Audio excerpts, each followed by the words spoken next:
nationale au moment de l'adversité et de l'épreuve. Franchement, j'étais choqué. C'est une honte de la part des dirigeants algériens de vouloir politiser cette affaire purement franco-française et faire de la récupération politique pour titiller la France et pour obliger le gouvernement et les autorités françaises à dialoguer ou à reprendre le contact avec les autorités algériennes afin c'est du chantage.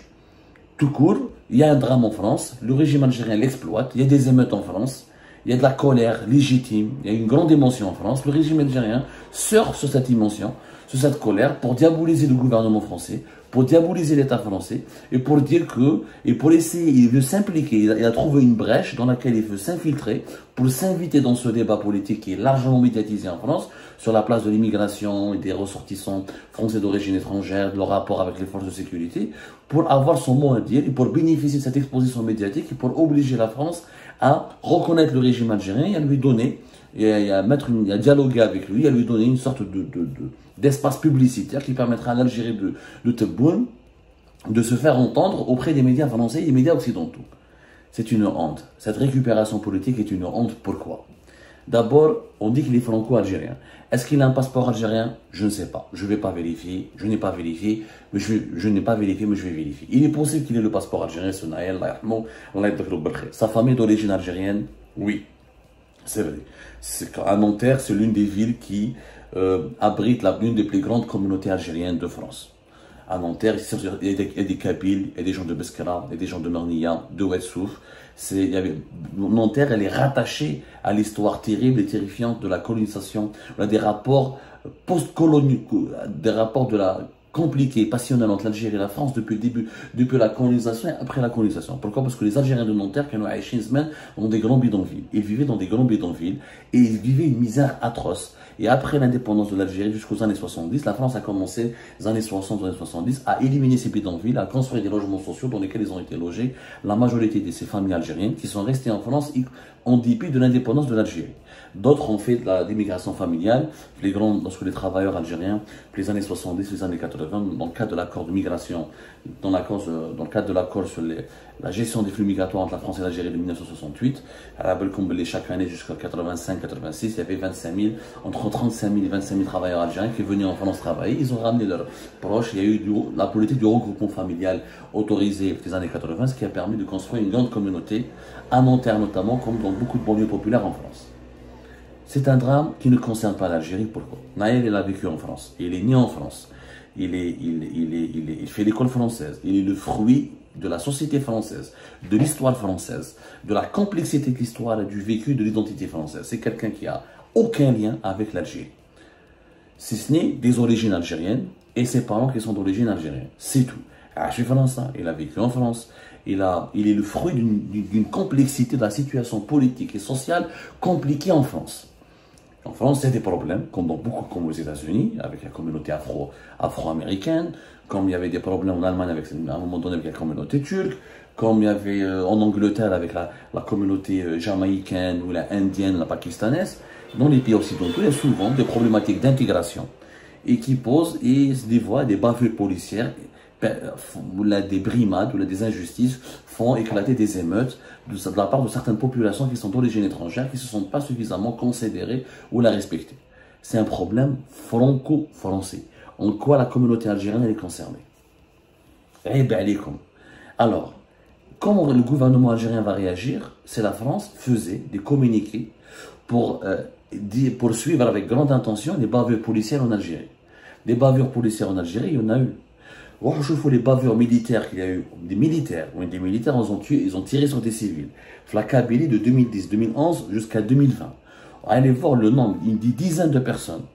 En 10 ans, des dizaines de personnes ont été tuées par des bavures militaires en Kabylie lors de barrages qui ont été dressés par des gendarmes ou des forces militaires. Et lorsqu'il y a eu des contrôles qui ont été mal gérés, on a confondu les civils avec des terroristes membres de groupes armés alors que c'était des civils innocents, ils ont été tués. Leur nombre n'a jamais été précis ou précisé. Les bavures policières à Alger, à Constantine et à Annaba, il y en a eu chaque année, il y a eu des bavures policières. Certains sont médiatisés, d'autres ne sont pas médiatisés. Allez voir comment le gouvernement algérien aurait réagi si la France avait fait un communiqué pour dénoncer, ou là pour suivre avec grande intention, ou là pour demander des éclaircissements, ou là pour s'intéresser à l'affaire de Saïd Chetouane, l'enfant qui a été qui dit avoir été victime d'une tentative de viol en avril, début avril 2021. La fameuse affaire de Saïd Chetouane qui a été arrêté dans un commissariat à Alger Centre lors d'une manifestation du Hira qui affirme avoir subi des attouchements sexuels. Ensuite, les personnes qui ont été impliquées dans le témoignage de Saïd Chetouane ont été arrestées, emprisonnées pendant plusieurs mois. Saïd Chetouane a été privé de sa famille et placé dans un centre de rééducation pour mineurs, mais en fait c'est un centre de détention pour mineurs. Comment réagiraient les autorités algériennes? Les Algériennes et les Algériens, c'est la France réagit à chaque affaire de dérapage, d'atteinte aux droits de l'homme, de bavure militaire ou de bavure policière en Algérie. On va dire, ah, c'est une atteinte à la souveraineté nationale, à juste titre. Moi-même, je n'accepterai pas que la France réagisse ou s'implique dans des affaires purement algéro-algériennes. Je dis la France en tant qu'autorité, en tant qu'État. Je ne parle pas d'ONG, de personnalités intellectuelles, de personnalités politiques. Donc, ils ont le droit de s'exprimer sur l'Algérie comme ils le souhaitent, parce qu'ils n'engagent pas leur État. Ils ne sont pas la voix officielle de l'État et des institutions françaises. Ils ne sont pas le porte-parole de la diplomatie française. Par contre, quand un État, quand des institutions étatiques, ou des services de sécurité, ou l'appareil diplomatique français se mêlent de certains événements en Algérie, j'appelle ça de l'ingérence et je le dénonce. Mais aussi, je n'accepte pas que mon pays, il se mêle de certaines affaires purement franco-françaises et qui ne concernent pas l'Algérie, qui ne concernent pas les Algériens, parce que ça concerne des affaires de discrimination de citoyens français.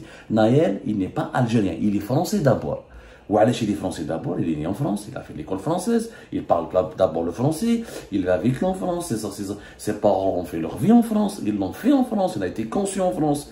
Il vit comme les jeunes français. Il n'y a aucun lien entre Naël et les jeunes d'Aourgla, et les jeunes de Ouaran, les jeunes de Tamanrasset, ou les jeunes de Marnia, ou les jeunes de Beskra, ou de Annabel, ou de Constantine.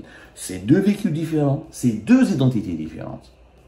D'ailleurs, j'ai été choqué, moi, j'ai des images sur les télévisions françaises, la marche à Nanterre qui a été faite, pour Naël, il y a des gens qui ont arboré le drapeau algérien. Je t'ai le drapeau algérien dans l'Ouest.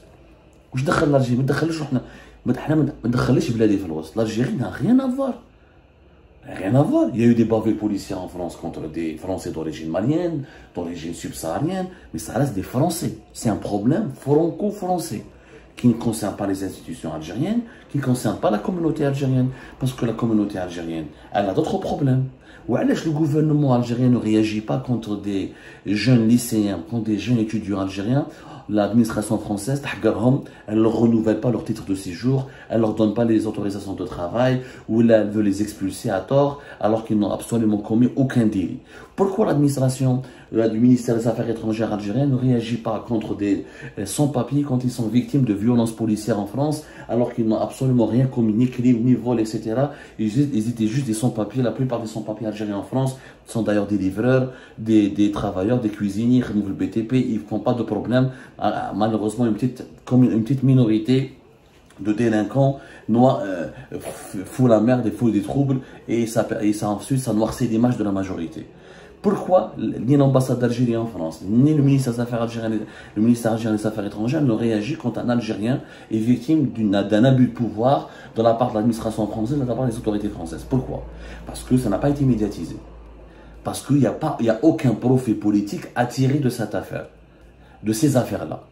Le gouvernement algérien, le régime algérien ne réagit pas quand un médecin, quand un cerveau algérien est victime d'un racisme, ou de discrimination raciale, ou là quand un écrivain a été écarté des cercles de l'élite française, ou là quand des sans-papiers, ou là quand des immigrants et des étudiants sont victimes d'abus, ou là d'abus de pouvoir, ou là quand ils sont maltraités par les autorités françaises, ils ne réagissent pas parce qu'il n'y a pas de profit politique. Parce que ces affaires ne sont pas médiatisées. Quelques coupures dans quelques articles dans la presse française, quelques articles dans la presse régionale, ça n'intéresse pas le régime algérien. Par contre, le régime algérien réagit dans l'affaire de Naël parce qu'il y a une exposition médiatique, parce qu'il y a des émeutes, parce que tous les médias en parlent, les médias français, les médias internationaux. Parce que c'est une bavure policière qui est choquante. Donc le régime algérien veut quoi? Veut faire de la récupération.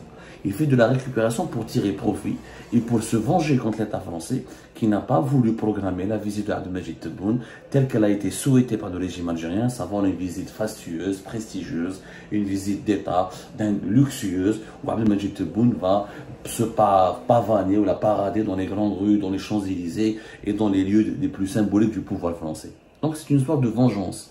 C'est une honte absolue de récupérer un drame comme celui-là pour faire de la politique. Parce que le ministère des Affaires étrangères fait de la politique.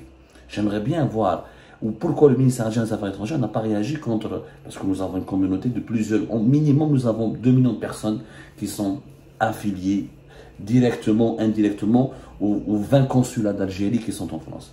Chez les 2 millions d'Algériens qui ont une carte consulaire, je ne parle pas des autres Algériens ou des Français d'origine algérienne qui n'ont pas de carte consulaire ou qui n'ont même pas de passeport algérien.